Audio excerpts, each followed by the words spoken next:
Salut à tous, je vous propose une nouvelle vidéo concernant le jeu Fantasy Tissot, cette fois-ci pas pour le Tour de France mais pour la Vuelta. Donc on est sur le même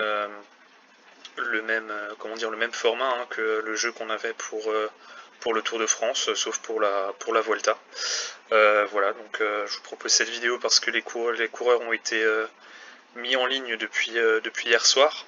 Alors faites toujours attention, hein, la liste des coureurs est provisoire, donc vérifiez bien qui est bien confirmé sur la liste de départ.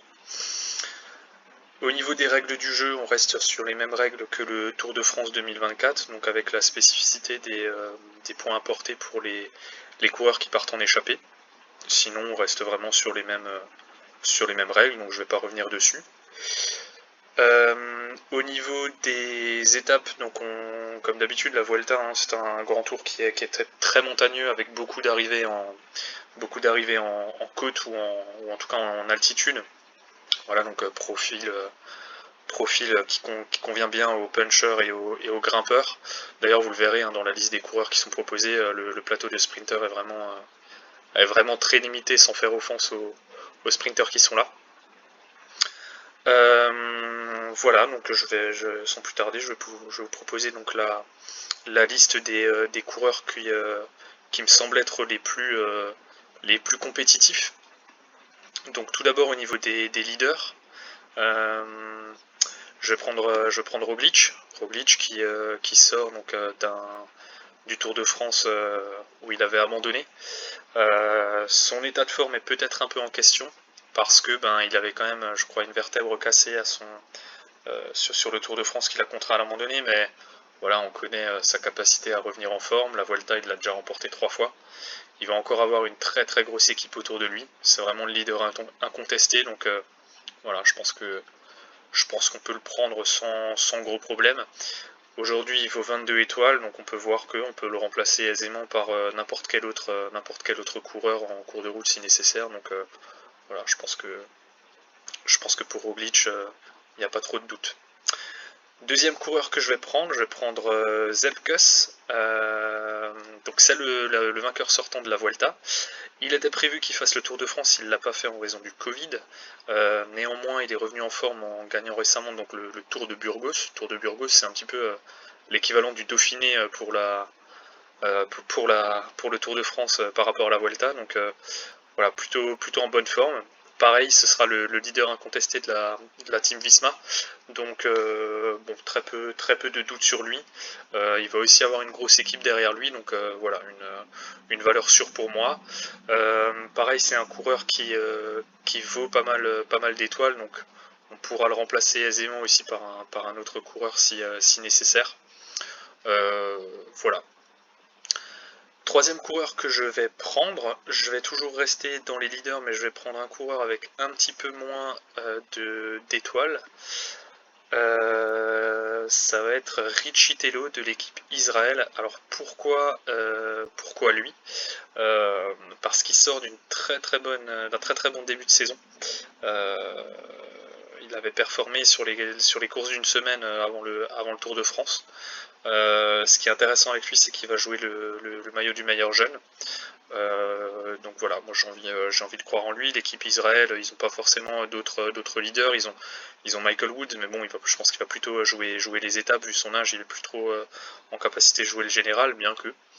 Mais voilà, je pense qu'ils vont vraiment viser sur Richie Tello, donc ça peut être intéressant.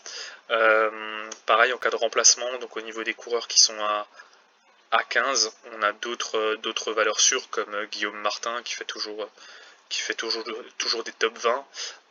Sinon, on a d'autres coureurs qui valent 15 et qui sont au classement du meilleur jeune. Je pense à Van Edvelt de la Lotto Destiny. C'est un coureur qui avait remporté, je crois, l'UAE Tour en début de saison, dont on n'a plus forcément entendu parler, mais qui figure bien sur la liste de départ de la Vuelta. Donc ça peut être intéressant en cours de route de penser à lui.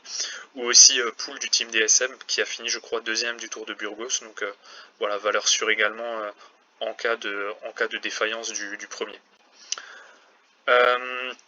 Ensuite, une fois que j'ai donc mes trois leaders, je vais me concentrer sur un profil un petit peu tout terrain, notamment sur les premières étapes, parce que les premières étapes, comme on peut le voir, on démarre par un contre-la-montre, on enchaîne avec une étape peut-être un petit peu accidentée, mais on va dire favorable à tous.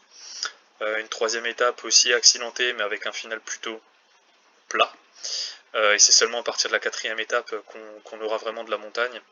La cinquième étape, c'est aussi de nouveau du plat. Donc voilà, on est en tout cas sur 5 premières étapes relativement ouvertes, on va dire, aux sprinters ou aux coureurs qui savent aller vite et qui savent bien passer les bosses. Et donc par rapport à ce profil-là, je vais prendre Van Aert. Van Aert qui sort d'un Tour de France où il est un petit peu monté en pression.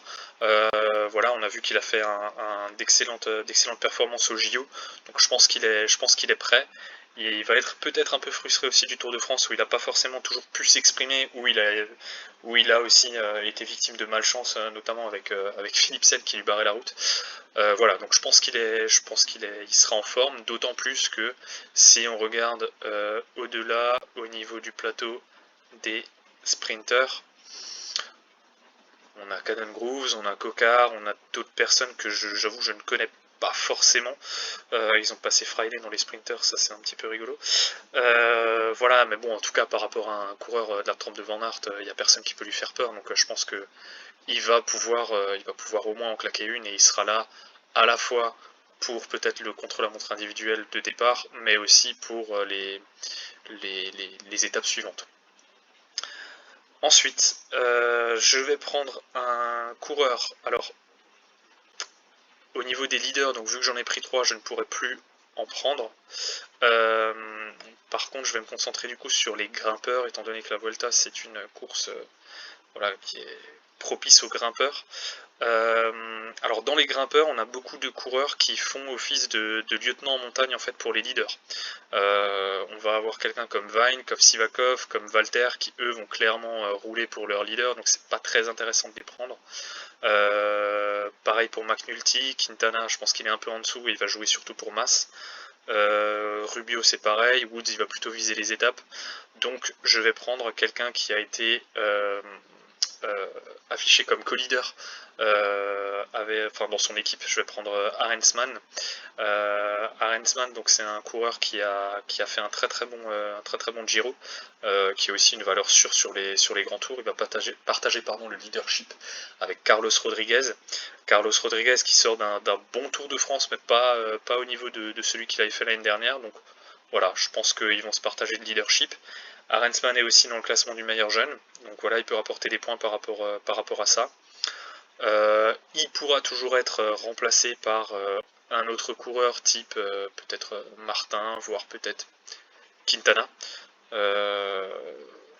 voire peut-être d'autres encore comme Carty ou comme Schmid. Voilà. Ensuite, il me reste plus beaucoup de budget. Il me reste un budget de 22 donc pour les 3 coureurs qui restent. Donc là, j'avoue, j'ai un petit peu cherché parce que la liste des coureurs, on est un petit peu sur les coureurs moins connus. Je me suis dit que ça pourrait être intéressant de se concentrer sur une équipe invitée. Donc je suis allé voir du côté de la Kern. Et j'ai choisi le coureur Castrillo, qui a un profil de grimpeur. J'ai vu qu'il sort d'une bonne saison, on va dire à l'échelon inférieur. Là, il a fini, je crois, dans le top 10 du Tour de Burgos. Donc voilà, quelqu'un qui est plutôt en forme. Il avait fait, je crois, aussi 5ème du Tour de Slovénie. C'est un coureur qui sera là pour le classement du meilleur jeune. Donc bon, je pense que ça peut être intéressant de le prendre. Et après, pour les 2 derniers coureurs, je suis allé voir du côté du team Euskaltel, où il y a notamment ce coureur, Arieta, qui vaut 6, qui sort aussi d'un Tour de Burgos plutôt honorable. Alors voilà, je me suis fondé sur les dernières infos que j'avais en me disant, bah tiens, au niveau de la forme du moment, ça a l'air plutôt pas mal. Donc voilà, j'espère qu'il ira peut-être dans les étapes, il va peut-être jouer sa carte, un peu comme Castrillo, vu que c'est des équipes continentales, donc on sait qu'elles aiment bien toujours se montrer à l'avant. Donc bon, pourquoi pas, ça m'a l'air d'être les coureurs qui sont plus à même de pouvoir passer les bosses, donc voilà, ça vaut le coup. Et enfin, il me reste donc un budget de 6. Pareil, dans la même idée, je vais prendre un coureur du Team Arkea, je vais prendre ouais, Mathis Lebert. Voilà, on sait qu'il aime bien aussi aller dans les échappées. Je pense que ces trois équipes vont vouloir montrer le maillot, donc j'espère vraiment qu'ils pourront me rapporter des points par rapport à ce qui est donné pour les points en échappée. Voilà, typiquement si un Jonas Abrahamsen se cache en eux, comme il a pu le faire sur le Tour de France, ça pourra être très bénéfique. Voilà, donc en tout cas l'équipe que je prends pour le début, donc axé on va dire classement général et puis victoire d'étape pour Wout van Aert au départ. Je pense pas que Wout van Aert je vais le garder jusqu'à la fin. Je vais peut-être le remplacer par un autre coureur en cours de tour. Voilà, à voir s'il y a un coureur qui se détache, c'est pas impossible. Je pense que parmi les leaders, d'autres qui peuvent être à prendre, Enric Mas, pourquoi pas, il avait bien fini le Tour de France, ça peut être intéressant. Carlos Rodriguez aussi. Concernant le team UAE, donc ils viennent avec la doublette Adam Yates, Joao Almeida, donc qui ont fait tous les deux un excellent Tour de France. Je sais pas lequel va se démarquer, donc dans le doute j'ai préféré en prendre aucun. Voilà, mais à coup sûr ils seront là, il n'y a pas de doute là-dessus. Mikel Landa a fini 5ème du Tour de France en aidant Evenepoel à finir sur le podium, donc plutôt une belle forme. Là il a le leadership de manière incontestée, donc ça peut être intéressant de le prendre. J'aurais bien voulu prendre Tiberi qui a fait un excellent Giro, qui sait passer les bosses, qui est très bon en contre-la-montre et qui figure au classement du meilleur jeune. Bon, j'ai préféré jouer la carte Roglic et Kuss qui pour moi offre plus de garantie. Maintenant, voilà, libre à vous de pouvoir le prendre si vous le souhaitez. Au niveau des premières étapes, hein, je vais mettre Van Aert en capitaine. Voilà, je pense qu'il va vouloir bien figurer et puis il sera là pour les arrivées massives. Voilà, par la suite, à voir s'il y a un coureur qui se démarque, comme a pu le faire par exemple Carapace sur le Tour de France. Hein. Il avait commencé en prenant le maillot jaune sur une étape, il avait ensuite perdu du temps et puis il avait fini en boulet de canon en gagnant à la fois une étape, le maillot à poids et aussi il a été élu super combatif. Donc voilà, un max de points sur la fin du tour, donc ça c'était intéressant. Voilà, faites toujours attention au crédit que vous avez pour vos changements, et d'ailleurs justement je vous conseille d'attendre, enfin de vous garder en tout cas un petit crédit pour la fin par rapport aux points qui sont donnés à la fin de la Vuelta. On sait que le super combatif est élu la veille de l'arrivée, donc ça peut toujours être intéressant de le prendre pour le dernier jour pour avoir justement les points alloués au super combatif. Je crois que c'est 90 points, donc voilà, en général c'est toujours un coureur qui s'est démarqué sur des étapes, qui figure au classement du meilleur grimpeur, donc il rapporte pas que les points du super combatif, il rapporte des points aussi pour d'autres éléments, donc c'est toujours intéressant.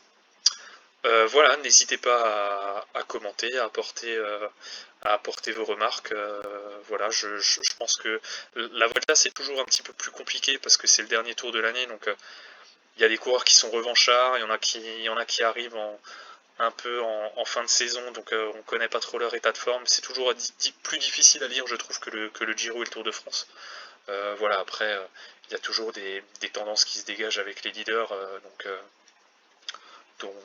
bon, il y a de quoi faire. Mais c'est aussi un tour où potentiellement des surprises peuvent arriver, donc n'hésitez pas à suivre ça.